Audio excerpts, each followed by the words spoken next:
오늘은 거룩한 주일입니다. 다 함께 찬양하며 예배를 하나님께 드리겠습니다.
너희 권능 있는 자들아, 영광과 능력을 여호와께 돌리고 돌릴지어다.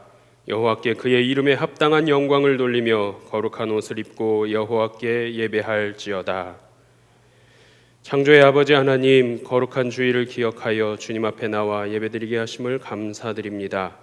이 시간 드리는 예배 가운데 하나님께 영광과 능력을 돌려드리며 예배드리며 나아가는 거룩한 백성 삼아 주옵소서. 주의 말씀으로 새롭게 하시고 세임 얻는 귀한 예배 되게 하여 주옵소서.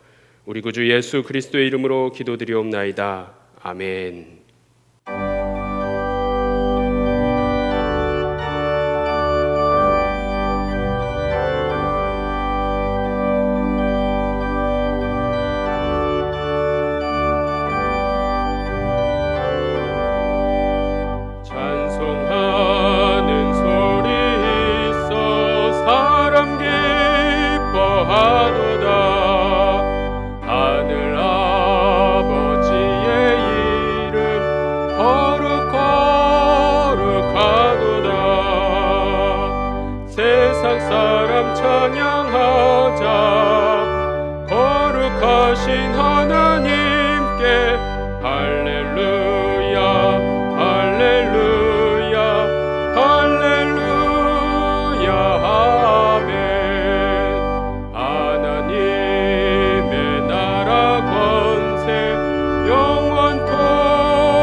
거룩하도다.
나는 전능하신 아버지 하나님 천지의 창조주를 믿습니다. 나는 그의 유일하신 아들 우리 주 예수 그리스도를 믿습니다.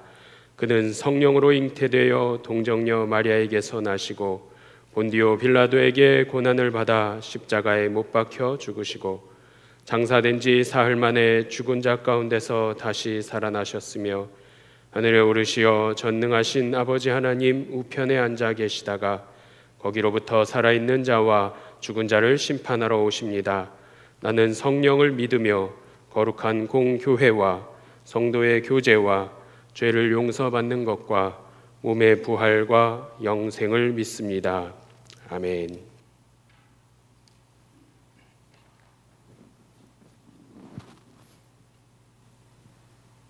사랑과 은혜가 충만하신 하나님 아버지, 매서운 칼바람에 온 세상이 동토가 되어가도 따스하고 안전한 주의 장막 안에서 평안한 우리의 삶으로 지키며 보호해 주심을 감사드립니다. 또한 5일간의 특별한 새벽 기도회를 통해 은혜와 성령 충만케 하시고 코로나 종식을 기대하는 희망찬 새해를 꿈꾸며 오늘도 거룩한 성일에 기쁜 마음으로 주님께 간구하고 예배케 하시니 감사합니다. 너는 마음을 다하여 여호와를 신뢰하고 내 명철을 의지하지 말라 하신 주님. 하지만 여전히 나의 생각, 나의 주장만으로 이기심을 채우며 수월의 길을 자처했던 어리석고 미련한 한 주간의 삶을 살았음을 고백합니다. 주님, 십자가 보혈의 은혜로 우리의 죄를 깨끗이 용서하여 주옵소서. 하나님 아버지, 이 시간 예배당에서 그리고 각자의 처소에서 신령과 진정을 다해 하나님께 올려드리는 우리의 예배를 흠양하여 주옵소서. 사랑하는 주의 자녀들이 아름다운 예배당을 꽉 채우며 함께 기뻐 찬양하고 눈물로써 서로에게 위로하고 위로받으며 하나님의 사랑을 체험했던 그 시간들이 너무도 그립습니다. 날마다 마음을 같이하여 성전에 모이기를 힘쓰고 떡을 떼며 나누었던 평범한 우리의 일상이 너무나도 멀게만 느껴집니다. 모일 수 없고 모이는 것이 사랑하는 우리의 이웃에게 위험이 되고 해악이 되는 이 시간들이 속히 지나갈 수 있도록 도와주옵소서. 우리를 긍휼히 여기시고 지혜와 능력을 주셔서 개발된 치료제와 백신을 통해 코로나19가 완전히 종식되게 하여 주옵소서. 그래서 하나님의 놀라운 능력을 체험하며 감사하는 우리 모두가 되게 하여 주옵소서. 사랑을 실천하며 참 믿음 갖기를 원하시는 하나님 아버지, 어렵고 지치고 힘든 이때에 하나님의 사랑을 나누며 베푸는 우리 모두가 되게 하여 주옵소서. 예수 그리스도의 마음이 우리 안에 있게 하셔서 그 마음으로 세상을 바라보고 이웃을 돌아보게 하옵소서.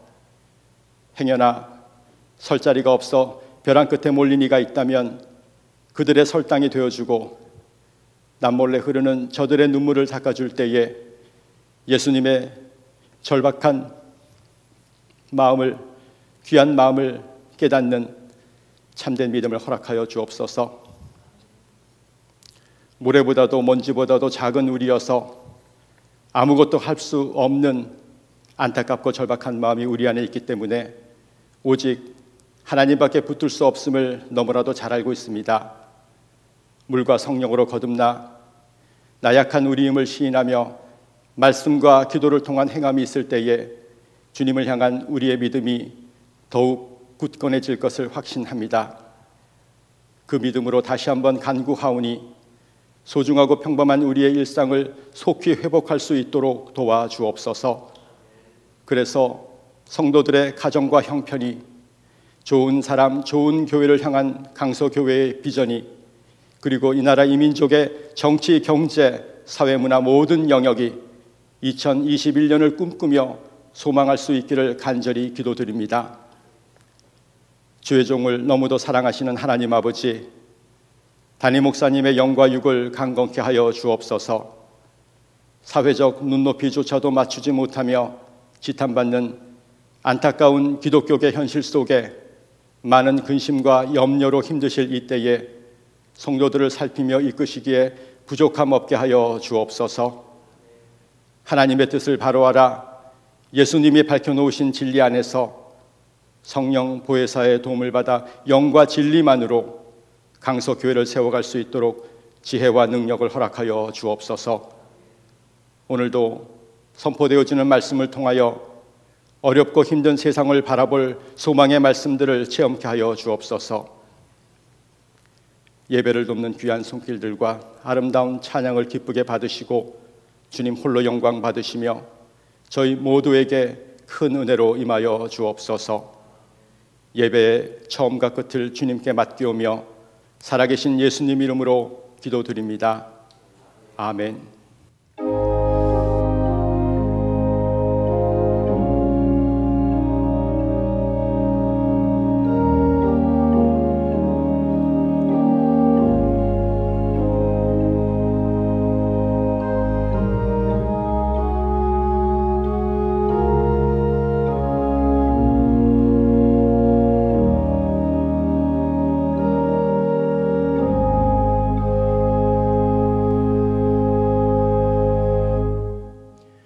교회 소식을 말씀드리겠습니다. 모든 공적 예배와 교회 학교 예배는 온라인 예배로 드립니다.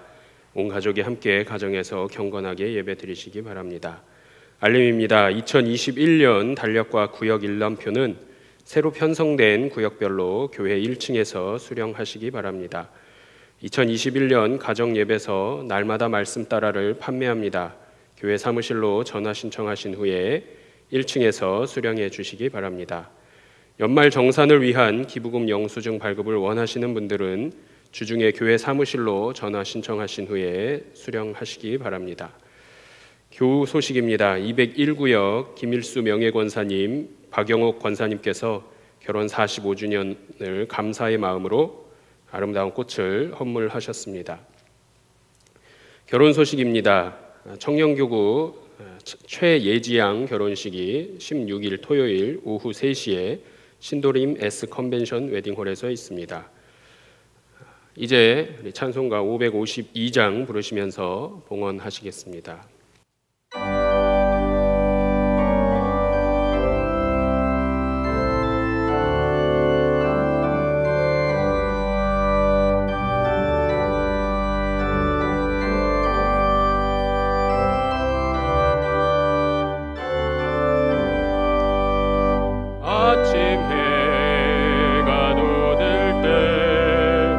만물 신선하여라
사랑과 은혜가 풍성하신 아버지 하나님, 고맙고 감사합니다.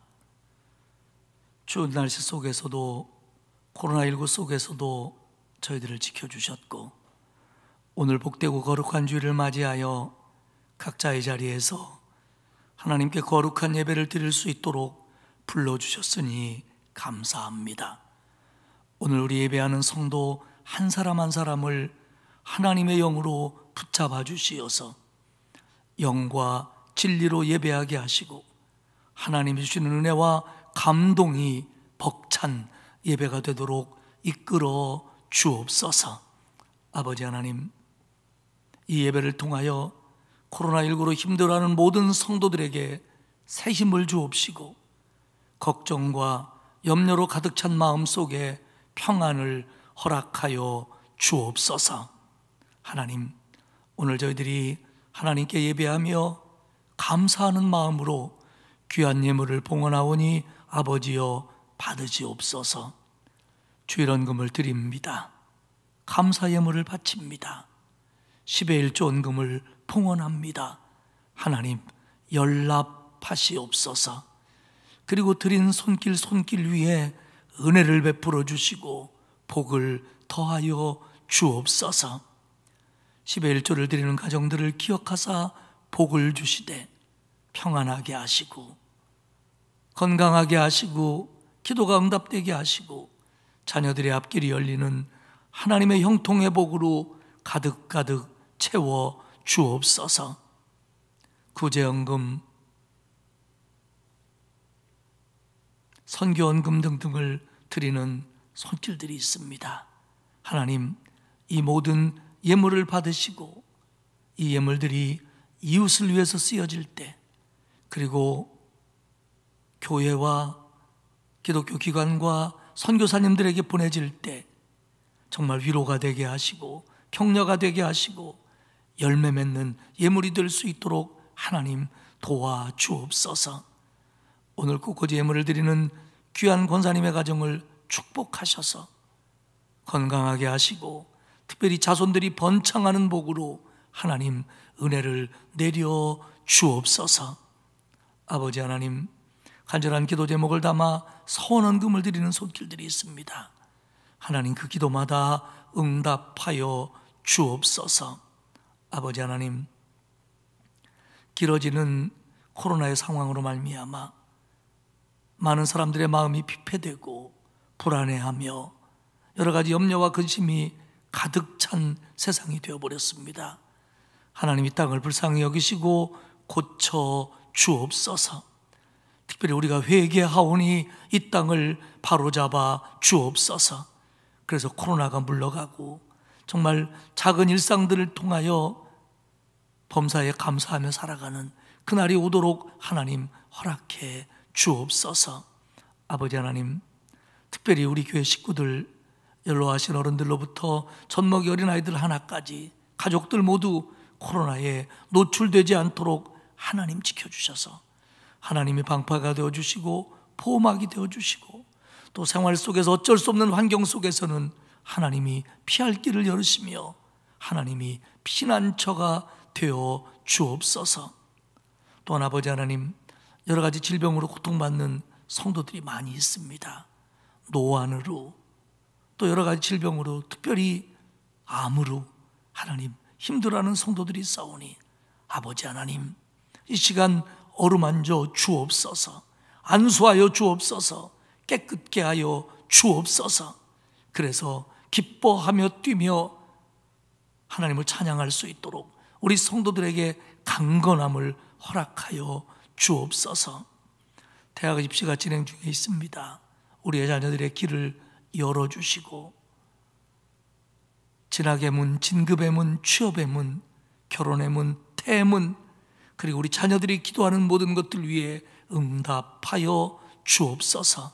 아버지 하나님, 코로나로 직장, 사업, 또 장사하는 거 모두가 다 힘듭니다. 하나님 도와주시어서 잘 이겨내게 하시고 견뎌내게 하시고 형통의 복으로 채워 주옵소서. 아버지 하나님, 오늘도 우리 성도들이 각자의 자리에서 사모하는 마음으로 하나님께 다가갑니다. 주님 은혜 주시고 응답 주시고 힘 주셔서 이번 한 주간도, 이번 한 달도, 올해도, 아니 평생을 주님과 함께 승리하는 성도들, 가정들 되게 해 주옵소서. 감사드리며 예수님의 이름으로 기도하옵나이다. 아멘.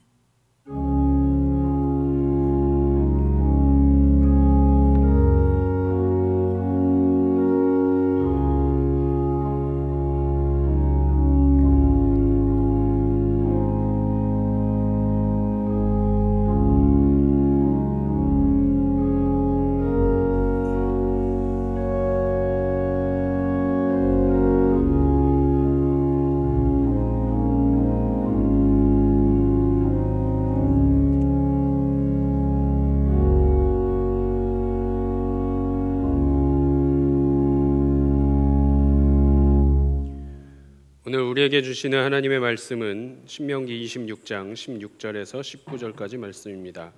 구약성경 302페이지입니다. 신명기 26장 16절에서 19절까지 말씀을 봉독하겠습니다. 오늘 내 하나님 여호와께서 이 규례와 법도를 행하라고 내게 명령하시나니 그런즉 너는 마음을 다하고 뜻을 다하여 지켜 행하라. 내가 오늘 여호와를 내 하나님으로 인정하고 또 그 도를 행하고 그의 규례와 명령과 법도를 지키며 그의 소리를 들으리라 확언하였고, 여호와께서도 내게 말씀하신 대로 오늘 너를 그의 보배로운 백성이 되게 하시고 그의 모든 명령을 지키라 확언하셨느니라. 그런즉 여호와께서 너를 그 지으신 모든 민족 위에 뛰어나게 하사 찬송과 명예와 영광을 삼으시고 그가 말씀하신 대로 너를 내 하나님 여호와의 성민이 되게 하시리라. 아멘. 박경순 집사님, 김수현 청년의 원해 찬양 후에 담임 목사님께서 여호와의 성민이라는 제목으로 말씀 선포하시겠습니다.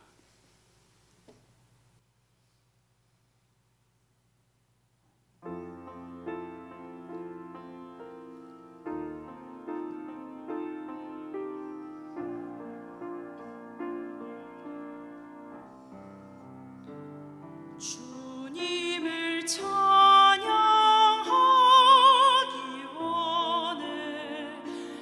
주님 얼굴 보기 원해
은혜스러운 찬양 감사합니다. 날씨가 많이 춥고 또 코로나19도 계속되고 있는데 우리 성도님들 건강에 특별히 유의하시기를 바랍니다. 지난 주일에 말씀드린 것처럼 우리 강석교회 모든 성도들이 2021년 우리에게 주신 말씀으로 여기며 붙잡고 의지해야 될 말씀은 시편 121편 7절의 말씀입니다.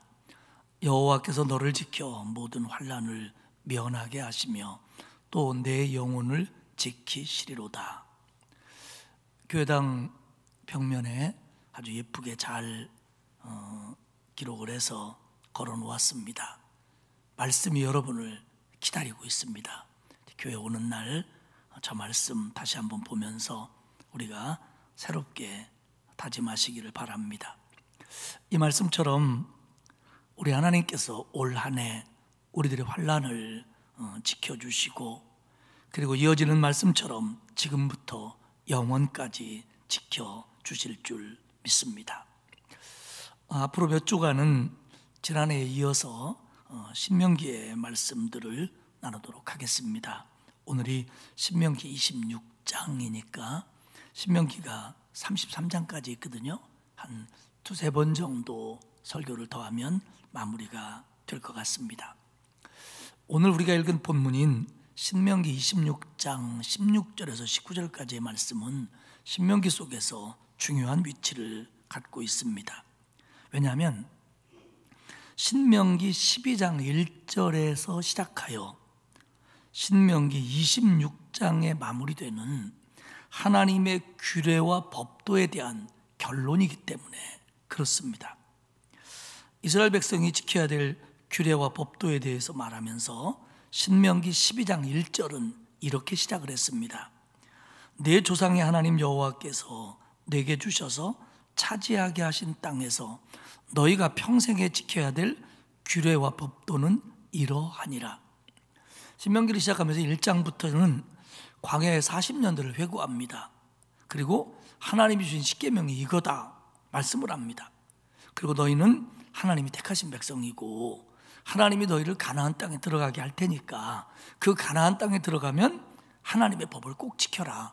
그 법을 지키면 너희가 복을 받고 불순종하면 저주를 받을 거다. 이렇게 쭉 얘기를 한 다음에 12장에서부터 이게 하나님이 너희한테 지키라고 한 법도와 명령과 규례다. 그러면서 구체적으로 얘기를 합니다. 그 구체적인 얘기가 12장 1절에 시작됐고요. 그 마무리가 오늘 우리가 읽은 본문 앞 26장 15절에서 끝납니다. 이게 너희가 가나안 땅에서 들어가서 지켜야 될 규례와 법도다 라고 12장 1절에서 26장 15절까지 얘기를 하고, 그 다음에 오늘 우리가 읽은 16절에서 오늘 내 하나님 여호와께서 이 규례와 법도를 행하라고 내게 명령하시나니 그런즉 너는 마음을 다하고 뜻을 다하여 지켜 행하라. 이렇게 얘기를 합니다. 이게 하나님이 너희에게 지키라고 한 법도다. 그러니 너희는 가나안 땅에 들어가거든 마음을 다하고 뜻을 다해서 이 법을 지켜야 된다. 그게 오늘 말씀입니다. 이 하나님의 규례와 법도를 지키면 너희는 하나님이 약속하신 대로 내 하나님 여호와의 성민이 되리라. 이렇게 마무리가 됩니다. 성서학자들은 오늘 본문 말씀을 그리고 뒤로 이어지는 몇 가지의 내용들을 시내산 언약을 재확인하는 모압 땅에서의 언약이다 불러서 모압 언약이라고 부릅니다. 그럼 오늘 맨 먼저 생각할 것은 모압 언약입니다. 말씀드린 것처럼 하나님께서 시내산에서 모세에게 주신 규례와 법도를 모세는 백성들에게 다 얘기합니다. 그리고 너희는 이 명령을 지켜라.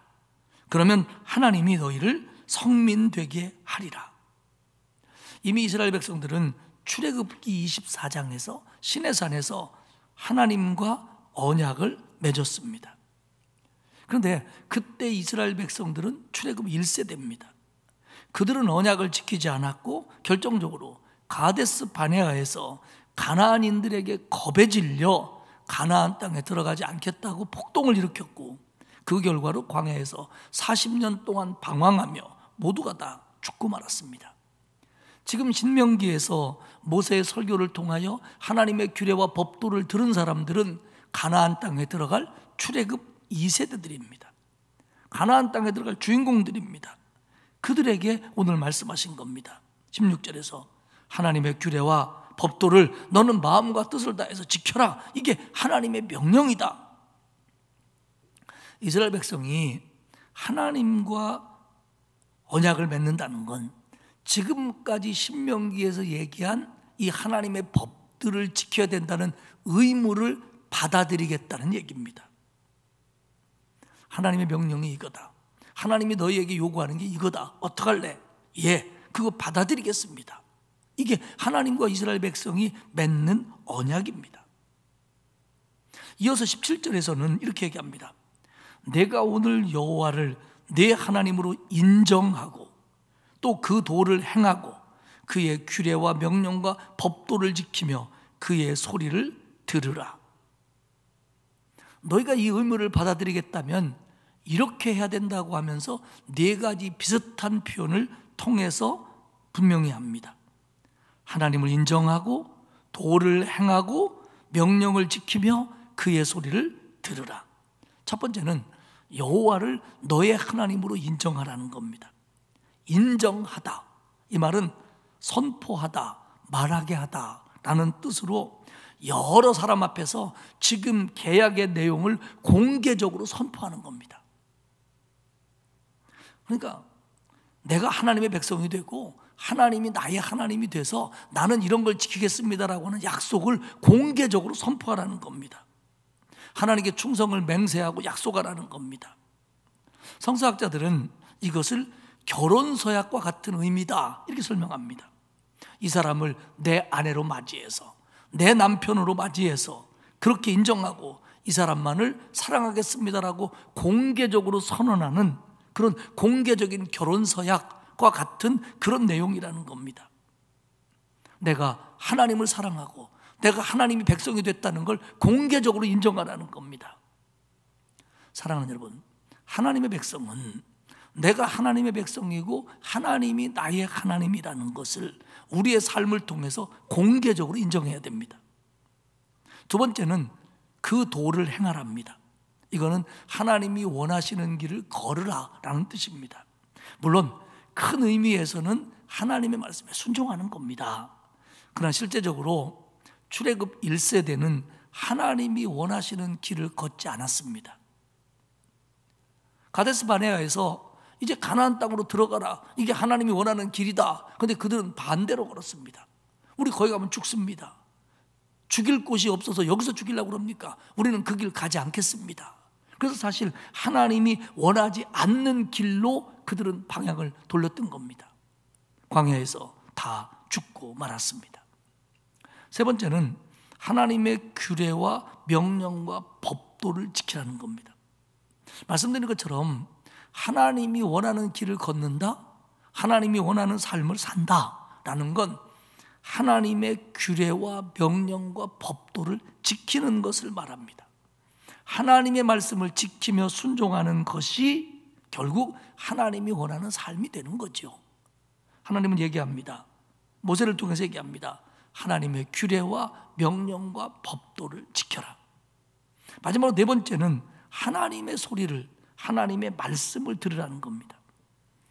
하나님의 규례와 명령과 법도를 지키기 위해서는 하나님의 명령과 규례와 법도가 무엇인지 알아야 하고, 그것을 알기 위해서는 하나님의 명령과 규례와 법도를 들어야 합니다. 하나님 말씀에 귀를 기울여야 합니다. 우리는 이 세상을 살면서 하나님 말씀에 귀를 열어놔야 됩니다. 지난 일주일 동안 5일간의 특별한 새벽에서도 잠언이 강조한 게 그거 아닙니까? 하나님의 말씀이 소리 지르고 지혜가 너에게 외치는데 너희들이 귀를 기울이고 그걸 들어야 된다. 사실은요, 오늘 이 네 가지의 말씀의 순서를 굳이 정한다면 역순입니다.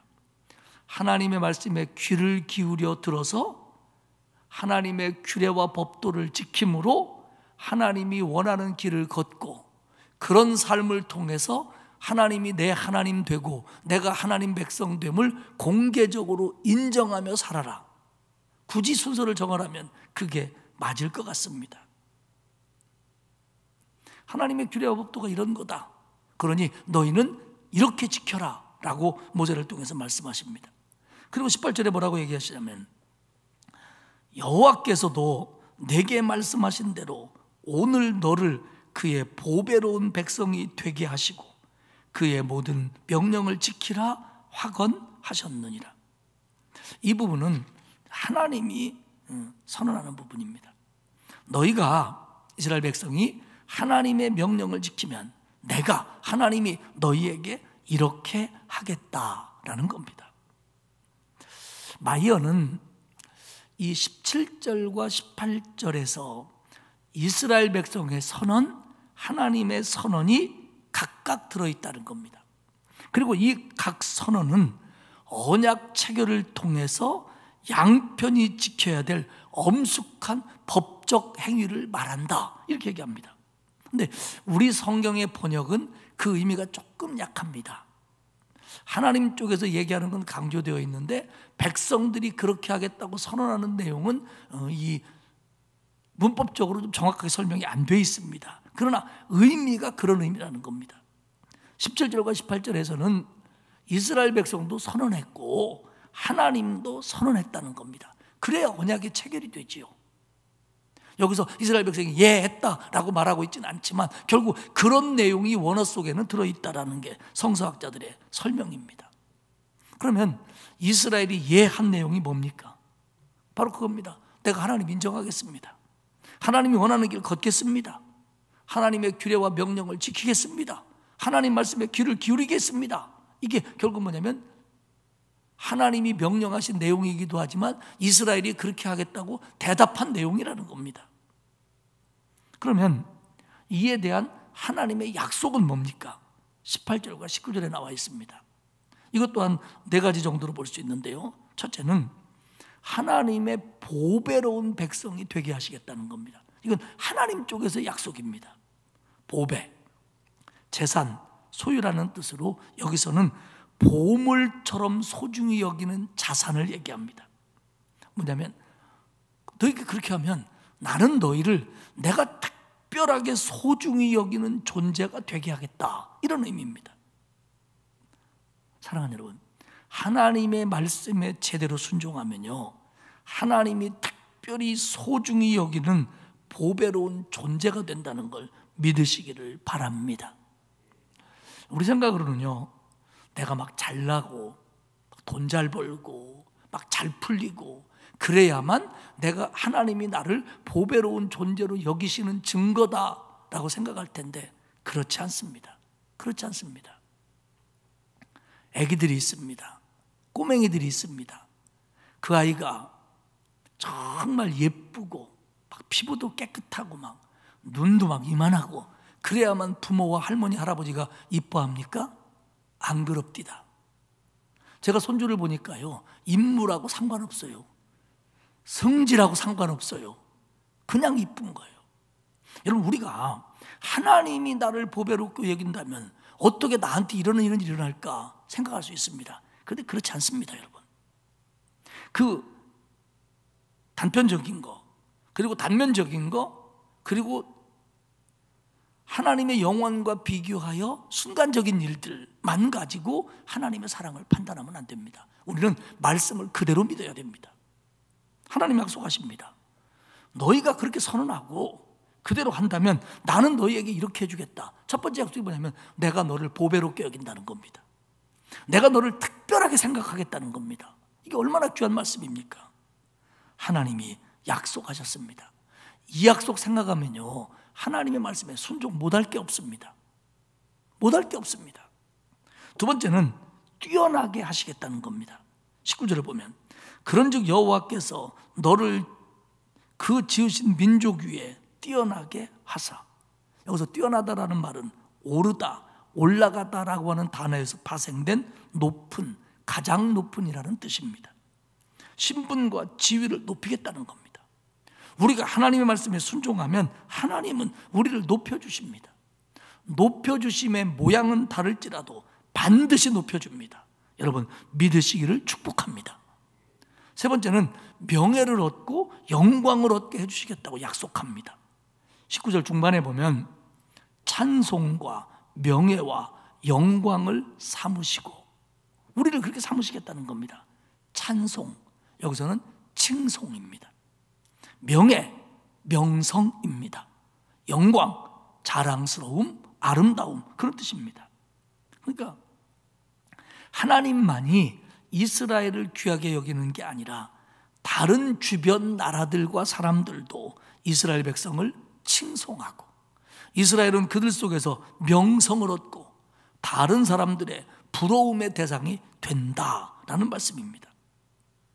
사랑하는 여러분, 예수 믿으면 하나님께서 우리를 높여주셔서 우리가 칭송을 받고 명예를 얻고 부러워하는 자랑스러운 사람이 됩니다. 저는 요즘 코로나19가 계속되는 상황 속에서 장로님도 기도하셨습니다마는 교회가 욕을 먹고 그리스도인의 욕을 먹고 그 위상이 땅에 떨어지는 이 안타까운 사실들을 보고 생각하면서 어떤 교회를 탓하고 무슨 정치적인 얘기를 하기 전에 근본적으로 우리 성도들이 내가 하나님 말씀에 제대로 순종하지 못해서 우리에게 이런 결과가 온 게 아니냐, 저는 그렇게 생각을 합니다. 왜냐하면 하나님이 우리가 하나님 말씀에 온전히 순종할 때는 우리를 높여주신다고 그랬는데, 정말 수많은 박해와 고난 속에서도 하나님은 교회를 높였는데, 지금 교회가 이런 어려움을 당하고 있다는 것은 우리가, 교회를 구성하는 내가 하나님 말씀에 제대로 순종하지 못했기 때문이 아니냐, 저는 이렇게 가슴 아파하고 회개하고 있습니다. 사랑하는 여러분, 하나님은요, 하나님을 하나님으로 인정하고 하나님의 명령을 제대로 지키는 자들에게 찬송과 명예와 영광을 삼으신다고 약속했고, 이것은 흔들리지 않는 하나님의 말씀입니다. 네 번째로는 하나님 여호와의 성민이 되게 하시겠다 약속하셨습니다. 하나님의 성민, 하나님의 거룩한 백성입니다. 출애굽기 19장 6절에서는 제사장 나라가 되게 하고 거룩한 백성이 되게 하겠다 약속하셨습니다. 비슷한 맥락입니다. 성민, 거룩한 백성, 하나님을 위하여 따로 구별된 백성입니다. TK는 신명기 28장 9절과 10절을 인용하면서 여호와의 성민이 된다고 하는 것이 뭐냐면, 다른 모든 사람들이 두려워하는 백성이 되고 해할 수 없는 백성이 되고 하나님의 보호를 보장받는다라는 그런 의미라고 해석을 합니다. 그러니까 거룩한 백성이 된다는 것이 뭐 예배하는 차원에서도 이해가 될 수 있고, 또 하나님의 거룩함을 닮아간다라고 하는 의미에서도 해석될 수 있지만, 그 중에 한 부분이 뭐냐면 하나님이 보호함으로써 다른 것들이 못 건드리는 그런 백성을 성민이라고 TK는 정의합니다. 우리 성도들 가정에 성민이라는 이름이 많아요. 제 큰조카도 성민이고요, 전에 있던 부목사 아들도 성민이고요, 또 우리 교회 손자, 장로님 손자도 성민이가 있습니다. 그 외에도 어른도 성민이 있더라고요. 거룩한 백성입니다. 구별된 백성입니다. 하나님의 보호가 보장되는 백성입니다. 하나님의 명령에 순종할 때 우리가 누릴 수 있는 축복입니다. 크리스텐센은 오늘의 본문을 이렇게 설명을 합니다. 모세가 하나님께서 모세를 통해서 주신 말씀을, 하나님의 규례와 명령과 법도를 이스라엘 백성에게 다 이야기를 했다는 겁니다. 그게 신명기 12장 1절에서 오늘 본문 앞까지입니다. 물론 여러 시간이 걸렸겠죠. 그러자 이 얘기를 들은 이스라엘 백성들이 알겠습니다. 하나님이 우리의 하나님입니다. 그리고 우리는 하나님의 명령을 순종할 겁니다. 그렇게 엄숙히 선언했다는 겁니다. 그러자 하나님께서 다시, 그래? 그러면 내가 너희 민족을 뛰어나게 하고, 그리고 칭찬 듣고 명예를 얻고 영광을 얻는 내 백성으로, 하나님의 성민으로 삼게 하겠다 라고 서로 거기서 언약을 맺었다는 겁니다. 이게 모압 언약입니다. 사랑하는 성도 여러분, 우리가 평생을 살아가면서 하나님의 말씀에 귀를 기울이고 하나님의 명령, 그 말씀을 지키고 순종하시기를 축복합니다. 하나님이 나의 하나님이라는 걸 공개적으로 선언해야 됩니다. 말을 통해서, 그리고 삶을 통해서, 순종을 통하여 그 사실을 드러내야 됩니다. 내가 하나님의 백성이라는 것을 내가 하나님의 말씀에 순종하는 모습을 통해서 드러나야 됩니다. 명함에다가 목사라고만 쓰는 거 가지고 되는 게 아니라는 얘기입니다. 하나님은 약속하십니다. 그렇게 하면 나는 너를 특별히 소중히 여기는 사람으로 알겠다. 그리고 내가 너를 높여주겠다. 그리고 명예롭게 하며 자랑스럽게 만들겠다. 하나님의 성민이 되게 하겠다. 오늘 약속하십니다. 하나님과 이스라엘 백성이 모압에서 맺은 언약이지만 이 말씀은 여전히 우리에게 유효하고 살아있습니다. 하나님의 말씀에 귀를 기울이고 순종하고 그 길을 걷고 삶을 통해서 하나님을 인정함으로 이런 축복을 누리시기를 축원합니다. 이렇게 설교가 딱 끝나면 이제 26장이 잘 마무리되는데 그렇지 않고요. 이어서 생각할 것은 오늘 이 본문의 앞부분입니다. 그러니까 신명기 26장의 앞부분이에요. 신명기 26장의 앞부분이라는 얘기는 신명기 12장부터 계속된 하나님의 명령과 규례와 법도의 마지막 부분이라는 얘기입니다. 오늘 이 부분에서는 두 가지를 하나님이 얘기합니다. 하나는 첫 열매를 드려라, 두 번째는 11조를 드리라 합니다. 먼저 생각할 것은 첫 열매를 드려라 합니다. 이스라엘 백성이 가나안 땅에 들어가서 이제 거주하게 될 거다. 그러면서 신명기 26장 2절에 이렇게 얘기합니다. 내 하나님 여호와께서 내게 주신 땅에서 그 토지의 소산의 만물을 거둔 후에, 첫 열매를 거둔 후에 그것을 가져다가 광주리에 담고 내 하나님 여호와께서 그 이름을 두시려고 택한 곳으로 그것을 가지고 가서. 이스라엘 백성은요, 가나안 땅에 들어오기 전까지는 농경 문화가 없었습니다. 농경 문화가 없다 보니까 추수와 관련된 감사나 절기가 그들에게는 없었습니다. 그런데 하나님께서 토지의 소산의 첫 열매를 드리라고 하는 얘기는 뭐냐면 이스라엘이 차지할 이 땅은 하나님이 주신 거라고 인정해라. 그 땅을 하나님이 주셨으니까 그 땅에서 나는 건 다 하나님이 주신 거라고 인정해라. 그 믿음의 표현으로 첫 열매를 드리라는 겁니다. 실제적으로 신명기 26장 1절에서 11절까지 첫 열매를 드리라 라고 하는 이 교훈 속에는 하나님이 주었다, 하나님이 너희에게 줬다 라고 하는 의미의 동사가 6번이나 사용됩니다. 첫 열매를 왜 드려야 되느냐? 하나님이 이 땅을 너희에게 줬기 때문이라는 겁니다. 하나님이 너희를 가나안 땅에서 살게 했기 때문이라는 겁니다. 사랑하는 여러분, 첫 열매를 드린다고 하는 이거는 첫 열매는 소산의 일부지만 사실은 여기 속에 들어있는 건 뭐냐면 소산의 일부가 아니라 모든 소산이 나올 수 있는 이 땅이 하나님이 내게 주신 겁니다 라는 걸 인정하라는 겁니다. 그들은 첫 열매를 가지고 제사장에게 와서 드리는 것으로 끝나는 게 아니라 드릴 때 이렇게 고백을 해야 됩니다. 3절입니다. 그때의 제사장에게 나아가 그에게 이르기를 내가 오늘 당신의 하나님 여호와께 아뢰나이다. 내가 여호와께서 우리에게 주시겠다고 우리 조상들에게 맹세하신 땅에 이르렀나이다 할 것이요. 물론 지금 이스라엘 백성은 아직 안 들어갔습니다. 들어가면 이렇게 하라는 겁니다.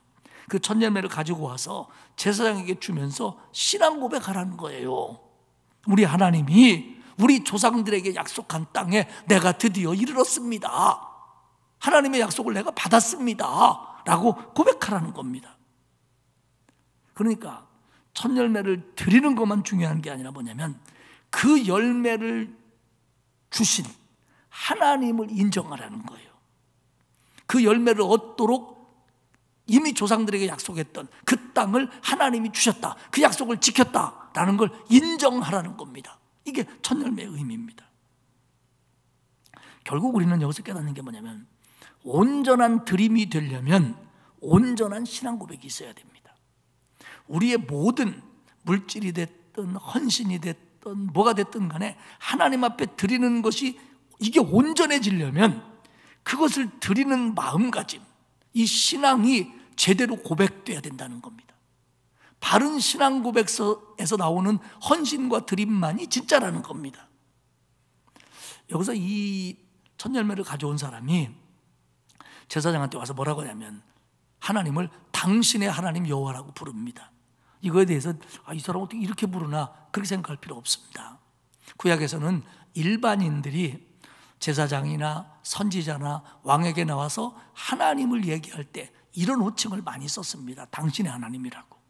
이게 농부의 믿음 없는 태도는 아닙니다. 오해는 없어야 됩니다. 그리고 고백은 여기서 끝나는 게 아닙니다. 26장 5절에서 11절을 쭉 읽어보면요, 그때 고백하면서 뭐냐면, 애굽의 종되었던 것을 기억하고요, 그때 우리를 구원해서 젖과 꿀이 흐르는 땅에 이르게 하셨다라는 걸 함께 고백하라는 겁니다. 우리는 이런 열매를 드릴 수 없는 애굽의 종들이었는데 하나님의 은혜로 가나안 땅을 차지하게 되었고, 그리고 거기서 이런 것들을 우리가 얻게 되었습니다 라고 말하며 지금까지 자기를 이끌어 오신 하나님의 은혜를 기억하며 되새기며 감사하며 고백하라는 얘기입니다. 사랑하는 여러분, 이 이스라엘의 출애굽과 관계된 성경들, 다른 것도 마찬가지지만 거기서 강조하는 것 가운데 하나, 제가 설교하면서 여러 번 얘기했는데, 그게 뭐냐면 지금까지 인도하신 하나님의 은혜를 기억하는 겁니다. 어떻게 출애굽시켰고, 어떻게 광야에서 지켜주셨고, 앞으로 어떻게 가나안 땅에 들어가게 하시는지, 이 하나님의 섬세하신 인도를 나는 잊지 말라는 겁니다. 하나님이 지금까지 나를 어떻게 이끌어 오셨는지를 내가 기억하고 있습니다. 하나님이 나에게 어떤 것들을 주셨는지 내가 잊지 않고 있습니다. 그리고 이번에도 내가 이렇게 땅에서 소산 얻었습니다. 그래서 나는 하나님께 감사하며 하나님의 법대로 드립니다. 이게 하나님 앞에 드리는 원리라는 겁니다. 우리는요, 하나님의 은혜로 하나님이 주신 땅에서, 하나님이 주신 직장, 사업, 생업을 통해서 열매를 얻습니다. 이렇게 되기까지 인도하신 하나님의 은혜, 그리고 지금 이 은혜를 하나님 앞에 온전히 고백하며 감사해야 옳다는 겁니다. 이게 하나님이 주신 규례와 명령과 법도를 쭉 설명하면서 마지막 부분에 내놓은 겁니다. 이거다 바로 11절을 볼까요?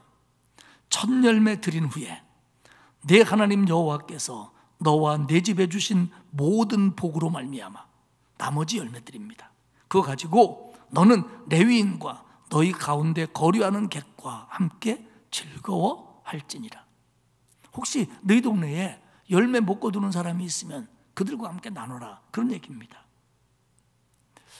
이 앞부분의 두 번째 얘기는 11조를 드리라는 겁니다.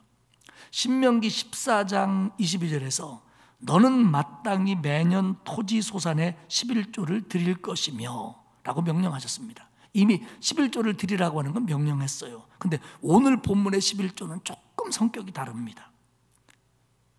26장 12절을 보면요, 셋째 해, 곧 11조를 드리는 해에 내 모든 소산의 11조 내기를 마친 후에 그것을 레위인과 객과 고아와 과부에게 주어 내 성읍 안에서 먹고 배부르게 하라.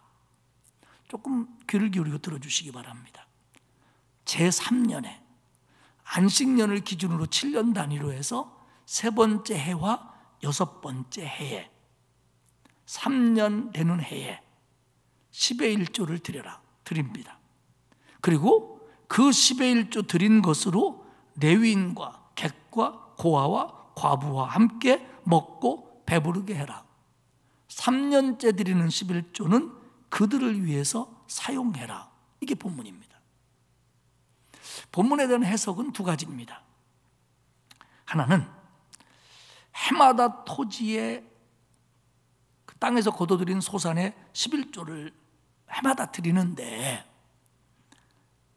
3년째 되는 해에는 그 매해 드리는 11조에다가 추가해서 10의 1조를 더 드려 10의 1조를 두 번 드리라는 겁니다. 그리고 그것으로 그 11조는 3년에 한 번 더 드리는 11조는 가난한 사람들을 위해서 쓰게 해라, 이런 뜻으로 해석합니다. 두 번째 해석은 매해 10의 1조를 드립니다. 이것은 중앙성소, 하나님이 이름을 두려고 정한 곳, 성전이나 성막으로 드립니다. 드리는데 매 드리는데 3년째가 되는 해에 드리는 11조는 거기로 가져가지 말고 성읍에 들여서 그것으로 토지가 없는 레위인이라든지 나그네라든지 사회적 약자인 고아와 과부를 위해서 그 11조를 써라, 이렇게 해석을 합니다. 매해 10의 1조를 드리는 건 맞는데 3년째와 6년째에 한 번 더 드리느냐, 아니면 원래 드린 그것으로 하라는 얘기냐, 이거에 대해서 해석이 좀 다르는데 아직도 정확한 답은 잘 모르겠습니다. 뭐 다 성경적인 근거나 그렇게 해석할 만한 기초들은 갖추고 있어요. 근데 중요한 건 뭐냐면 두 가지 다 3년째 11조는 그게 추가분이었던 원본이었던 간에 레위인과 가난한 사람을 위해서 쓰라는 겁니다. 우리는 여기에 초점을 좀 맞춰 생각을 해보겠습니다. 여기서 중요하게 여기는 건 뭐냐면 중앙성소에 드리는 10의 1조, 성막이나 성전에 드리는 10의 1조 못지않게 성읍에서 이웃을 위해서 드리는 11조, 그게 추가든 아니든 간에 그것을 소홀히 여기면 안 된다는 교훈입니다. 26장 13절을 봅시다. 그리할 때에 내 하나님 여호와 앞에 아뢰기를 내가 성물을 내 집에서 내어, 여기서 내다는 것은 구별하다는 뜻입니다. 레위인과 객과 고바와 과부에게 주기를 주께서 내게 명령하신 명령대로 하였사오니 내가 주의 명령을 범하지도 아니하였고 잊지도 아니하였나이다. 결국 뭡니까? 11조 드리는 거 하나님의 명령입니다. 이웃을 위해서 드리는 21조도 성물입니다. 똑같은 거라는 겁니다. 거룩함을 강조합니다. 하나님의 룰을 따라야 되고 절차가 동일합니다. 그러니까 이게 추가로 드리는 거였던 아니면 이 한 번 가지고 그렇게 하든 간에 이걸 내 맘대로 내가 주고 싶은 사람에게 줄 수는 없습니다. 성읍에 들여져서 그걸 성읍에서 땅이 없는 레위인들과 고아와 과부와 객에게 나눠줄 수 있도록 했다는 겁니다. 어쩌다 가끔 보면 어떤 성도들이 내 11조를 쪼개가지고 일부는 11조로 드리고 일부는 선교하고 일부는 구제하고 그렇게 하는데 이건 옳지 않습니다.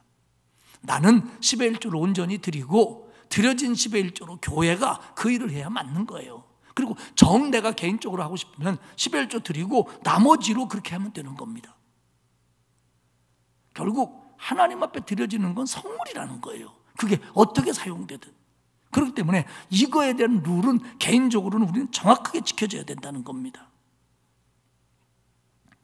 이렇게 첫열매를 드리고 10의 1조를 드리면서 이것을 주신 하나님의 은혜를 기억하고 지금까지 내가 여기까지 오도록 살아오게 하신 하나님의 은혜를 되새기면서 그 믿음을 새롭게 하고 그리고 감사하면서 그 성물을 거룩한 예물을 하나님께 드려야 됩니다. 여러분, 우리는요 하나님 앞에 몸으로 헌신하든 물질을 드리든 예배를 드리든 또 어떤 봉사를 하든 간에 그걸 하면서 그냥 하는 게 아니에요. 지금까지 내게 베풀어 주신 하나님의 은혜를 기억해야 돼요. 그리고 그걸 고백하면서 감사하는 마음으로 임해야 돼요. 주일원금을 하더라도 11조를 드리라도 교사를 하든 성가대라든 안내를 하든 뭐라든 간에 그 자리에 있을 때 지금까지 나를 인도하신 하나님의 은혜를 기억하면서 그 은혜에 감사하는 마음으로 감격하는 마음으로 그렇게 해야 된다는 겁니다. 그러면 이게 드리는 태도가 달라지고 마음이 달라지고 거기서 누리는 은혜가 달라져요. 아무 생각 없이 하지 말라는 거예요. 꼭 하나님의 은혜를 기억하며 고백하며 하라는 겁니다. 그렇게 하고 나서 하나님 앞에 이렇게 기도해라. 15절입니다. 원하건대 주의 거룩한 처소 하늘에서 보시고 주의 백성 이스라엘에게 복을 주시며 우리 조상에게 맹세하여 우리에게 주신 젖과 꿀이 흐르는 땅에 복을 내리소서 할지니라. 그 은혜를 기억하면서 거기서 난 것들을 드리면서 여기에 더 축복해 주십시오. 그렇게 기도하라는 겁니다. 그렇게 기도하라는 얘기는 뭡니까? 하나님이 그렇게 하시겠다는 겁니다. 사랑하는 여러분, 하나님의 명령에 따라 하나님의 법을 지키며 그 은혜를 기억하며 온전히 드릴 때 하나님의 복이 내게 임합니다. 천열매나 11조는 하나님의 은혜에 대한 감사합니다. 이게 하나님이 주신 겁니다. 이걸 거둘 수 있도록 하나님이 여기까지 나를 인도했습니다. 이번에도 거두게 하셨습니다. 이게 하나님 앞에 표현되는 드림이고 헌신입니다. 그럴 때 하나님은 그 믿음을 보시고 하나님이 더 주신다는 겁니다. 이 얘기를 하신 다음에 첫열매와 11조 얘기를 한 다음에 그리고서나 이제 마지막 결론이 그거 아닙니다. 이스라엘아, 하나님 말씀에 귀를 기울여라. 그리고 하나님의 규례와 명령과 법도를 지켜라. 하나님이 원하는 길을 걸어라. 그러면 하나님이 너를 정말로 보배롭게 여기며 너를 높이고 명예롭게 하고 아름답게 하며 하나님의 성민이 되게 하시겠다. 어떡할래? 하겠습니다. 좋아. 이게 모아본 이야기입니다. 말씀을 마치겠습니다. 우리는 하나님의 은혜로 사는 사람들입니다. 하나님의 은혜로 여기까지 왔습니다. 지금 상황은 안 좋아도 분명히 우리는 하나님의 은혜 속에 살고 있습니다. 하나님 나라까지 포함되는 이 영원한 시간 속에서 내가 지금 어려움을 당하는 짧은 시간 혹은 그 영광의 큰 것에 비해서 우리가 당하는, 우리가 느끼기에는 큰 환난 같은 경한 것에 너무 우리의 마음과 초점을 몰아붙여서는 안 됩니다.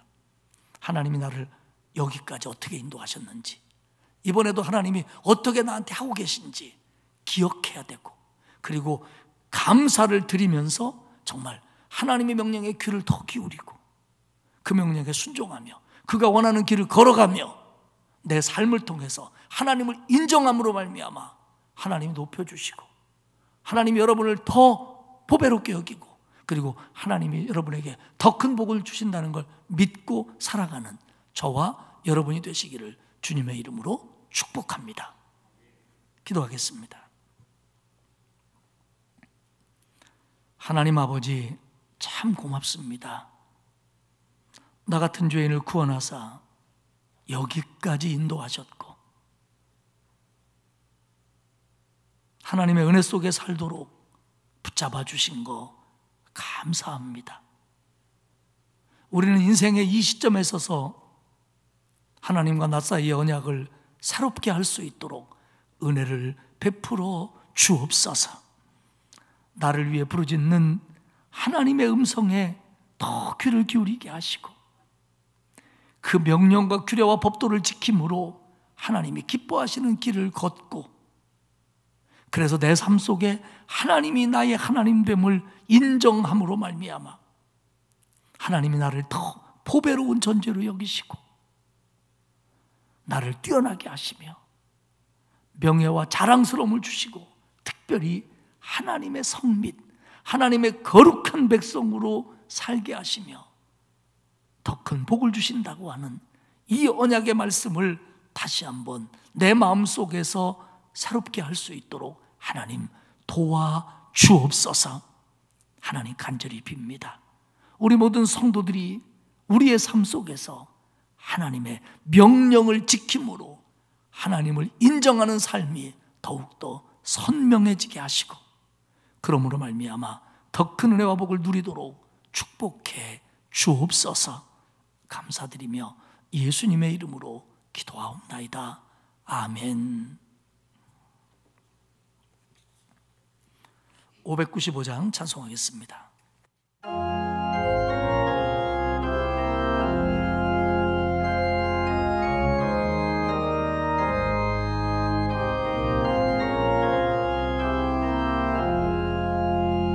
나 맡은 본분은 구주를 높이고 문 영혼 구원 얻도록 잘 인도함이라.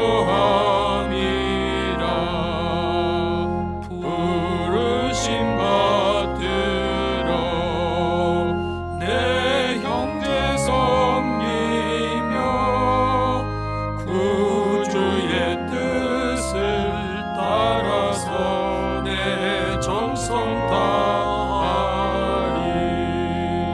주 앞에 모든 일 잘 행케 하시고 이후에 주님 배울 때 상 받게 하소서.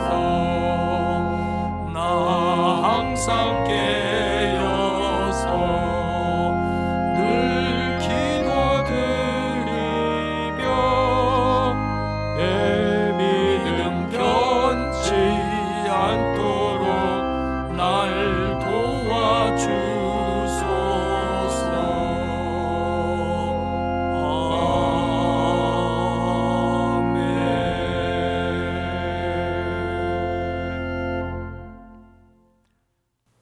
이제는 나의 구주 우리 주님 예수 그리스도의 은혜와 아버지 하나님의 크고 넓으신 사랑하심과 성령님의 감화감동 충만하신 교통하심이 오늘 하나님의 말씀을 듣고 지금까지 우리에게 베풀어 주신 하나님의 은혜를 기억하며 내게 말씀하신 하나님의 명령을 더 순종하며 살 것을 다짐하는 온 성도들 머리머리 위에와 그 자녀와 가정과 일터 위에와 그리고 우리 교회 이 나라 위에 이제로부터 영원토록 함께하옵시기를 간절히 축원하옵나이다. 아멘.